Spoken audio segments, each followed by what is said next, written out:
Ang clone.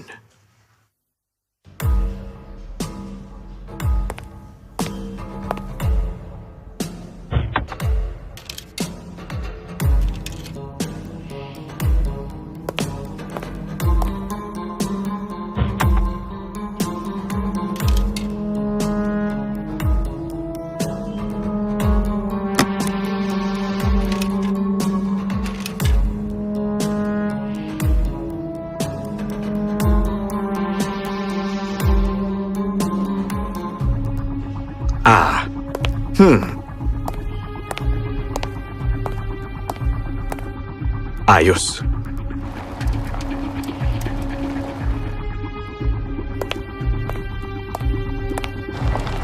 Ang aga niyang dumating. Huminahon ka, Robbie. Huminahon ka lang.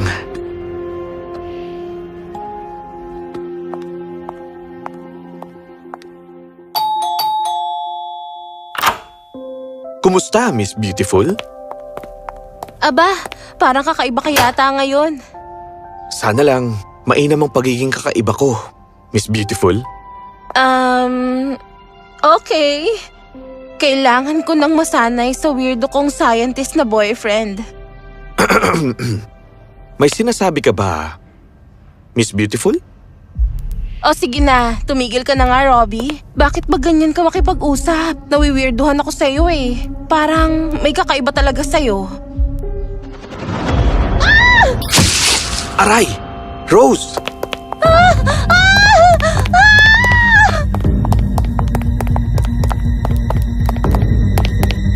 Nakakilala ka na ba ng isang scientist na takot sa siyensya? Baby, ano ka ba? Buksan mo ang pinto! Okay, maghaharap na tayo. Baby! Ang pangalan ko'y Robbie at ang babaeng sinundan ko hanggang banyo ay ang pinakamaganda sa paningin ko. Siya lang at wala ng iba. Si Rosalyn, mahal ko. Buksan mong pinto. Sino ba talaga kayong dalawa? Anong ginawa niyo kay Robbie? Tatawag ako ng polis. Wag, baby. Ako ito, si Robbie. At ako naman, si Robbie number 2. Oo, tama nga siya. Ibig kong sabihin, hindi siya rin si Robbie pero siya yung pangalawang Robbie. Ang ibig kong sabihin, hindi siya si Robbie pero siya si Robbie number 2. Baby, buksan mo na pinto. Ikaw nga dapat. Ang aking si Robbie. Mukhang wala kang masabi sa pagtubo ng bigote mong yan sa mukha mo, tama ba ako? At huhulaan ko, isa ba ito sa mga eksperimento mo? Ano? Oo. Siya si Bobby. Bobby? Si Bobby ang clone ko. Ipinaliwanag ko na kay Rosalyn ang tungkol sa proseso ng cloning kahit na alam kong hindi siya interesado dito. Nakita ninyo, hindi masyadong nababahala si Rosalyn sa siyensya. Pero gusto ko pag iniikot na niya ang mga mata niya sa tuwing naguguluhan siya. Minsan na niya akong biniro na iwanan ko na ang siyensya at pumunta kasama siya sa bundok. Sabi niya, makokontrol daw nito ang kahibangan ko. So, ikaw rin ba siya? Pwedeng oo at hindi. Nakita mo, meron din siya ng DNA ko. Ibig sabihin, kamukha ko siya mula ulo hanggang paa pero, katulad mo rin ba siya mag-isip? hindi. Ang mga iniisip at personalidad ko'y nahubog base sa kung paano ako pinalaki. Siya naman ay wala pang alam kaya kailangan niyang matutunan ng lahat ng bagay na nakikita niya. Ngayon, sa totoo lang, pwede mo ring sabihin na siya ang aking kakambal. Pero teka, hindi mula sa mga magulang ko, kundi sa akin. Tama ka. 2 tiket sa nalalapit na pag-akyat sa bundok. Baby, seryoso to. Ganun din ako. Kabaliwan na ito. Rob, sapat na yung nararamdaman kong takot sa sarili mong kabao. Ibig mong sabihin yung thinking chamber ko? Oo, kahit ano pa yan. Pero ito, Baby, isipin mo ang magagawa nito sa pag-aaral ko ng siyensya. may idadagdag kang kabanata sa mga textbook? Hindi ito parang kabanata, kundi solusyon para sa mga imposibleng medical disorder. Ganito, isipin mo na lang. Magagamit ko ang bone marrow niya at ang kidneys niya. Ang mga kidney niya? Anong ibig mong sabihin? Hindi ko yon hahayaang mangyari. Alam mo, hindi naman yon agad-agad. Kapag nagkasakit ako, Hindi. Kahit kailan. Isa siyang tao. Rob, hindi siya robot. Hindi. Poprotektahan kita. Mula sa kanya. Hindi siya ako. Ako ang totoo. Huwag ka nga masyadong dumikit sa kanya. Nagsiselos ka ba dahil masyado akong nakadikit sa sarili mong clone? Wow! Talagang kakaiba ito. Rosalind, aking Rose. Napakamaawain niya at sobrang sensitibo. Kaya naman lagi akong talo sa mga pagtatalo namin.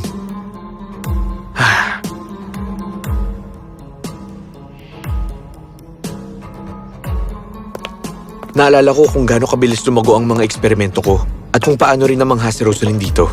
Kamangha-mangha talaga ito. Mabilis na natutunan ni Bobby ang pag-uugali ko. Nagaya niya yung pagtawa ko, pagsasalita ko at kung paano ako kumain. Walang pagkakamali sa kanya. Walang senyalis na kahit na anong sira. Para talaga siyang isang taong katulad ko.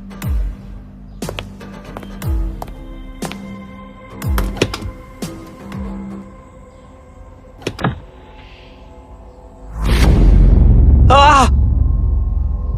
Patawarin mo sana ako. Anong ginagawa mo? Ba't mo ko tinitignan ng ganyan?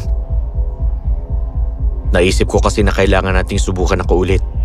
Ibig kong sabihin, sa oras na sigurado ka na nakapareho kita, mas mabilis mong makukuha ang inaasam mong award bilang scientist, hindi ba? May punto si Bobby.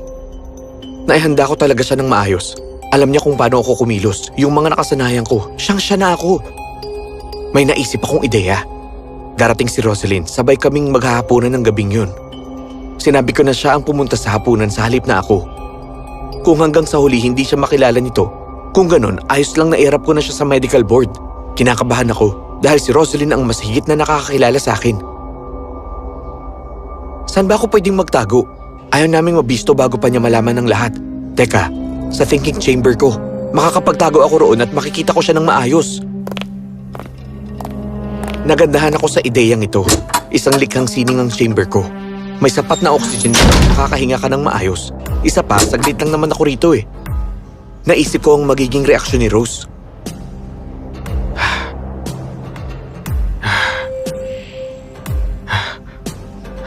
Hey! Nasaan si Bob? Nagkaroon siya ng sira. Kinailangan ko muna siyang ilagay ron sa chamber. Nasira raw ako? Hangal na ideya to. Maayos, pero kahangalan to. Tapos na ang hapunan at hindi niya ito nakilala. Ilang minuto na lang. Baby, pagod na ako. Okay, ito na ang tamang oras. Bakit hindi ito mabuksan? Sira ba to? Rob, halika na sa kwarto.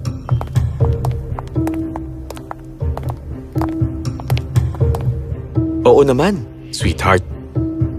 Teka, ano? Ha? Hindi! Isa kang... Sumigaw ako. Buong lakas akong sumigaw. Pero alam kong walang makakarinig sa akin sa labas. Ang halimaw na yun, nakatayo lang sa ron. Mukha siyang kakaiba. Para bang nakatingin ako sa mismong sarili ko. Dapat nakita kong mangyayari ito. Dapat nalaman ko agad ang mga pagbabago. Ah! Nawala na ako ng kalkulasyon sa oras. Hindi ko na alam kung gaano na ako katagal dito. Inagaw na ni Bobby ang katauhan ko. Pumupunta siya sa lab ko at ginagamit ang mga gamit ko. Ang aking Rose, napapatawan niya siya at kinakausap. Panay rin ang tanong niya rito. Tulad ng pagkabata niya, yung pangarap niya at mga gusto niya at ayaw niya. Alam mo ba, nagugustuhan ko ang bagong ikaw. Hindi ka naman interesado dati sa buhay ko nun eh. Alam mo, matagal ko na palang nawawala ang pinakamahalagang regalong natanggap ko.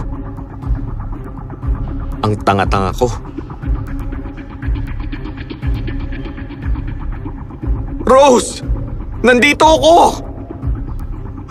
Rose! Oo, ganun ka nga talaga. Teka, nasaan ang peklat mo? Anong peklat? Yung peklat mo nung binato kita ng pitaka. Tingin ko gumaling na. Ganun kabilis? Alam mo, halika na. Hindi ka pa ba pagod? Halika na, matulog na tayo. Oo, sige.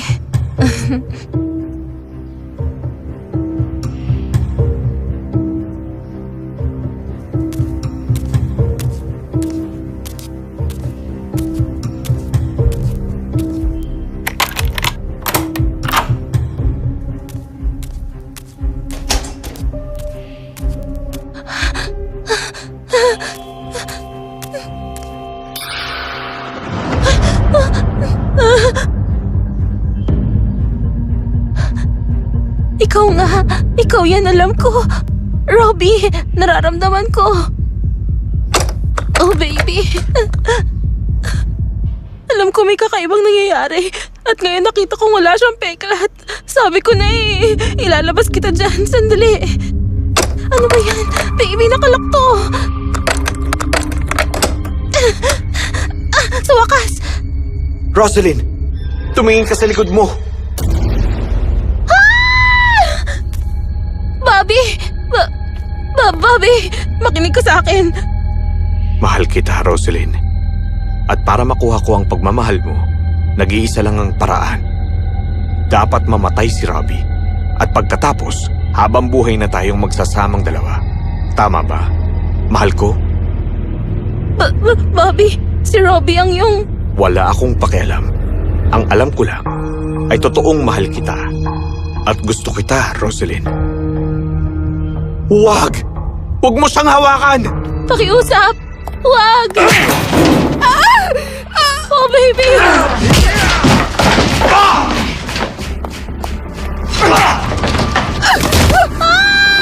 Hindi!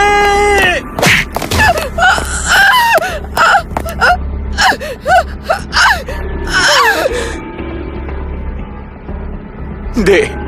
Hindi! Gumising ka, Rosalyn! Gumising ka! Nakita ko. Nagulat ako sa nakita ko. Hindi ako makapaniwala. Sakit, galit at paghihirap ang naramdaman ko habang umiiyak ang clone ko sa tabi ng bangkay ng aking mahal. Paano niya natutunan ng magmahal? At kailan pa siya nagmahal? Patawarin mo ako, aking mahal. Hindi ko sinasadyang saktan ka. Ano ba itong nagawa ko? At pagkatapos, tumingin siya sa akin. Nanlisik ang mga mata niya. Ako ay napalunok habang tumatayo siya. Siya ay... Wala nang silbi ang buhay na ito kung wala na siya. Hindi mo na ako dapat nilikha pa.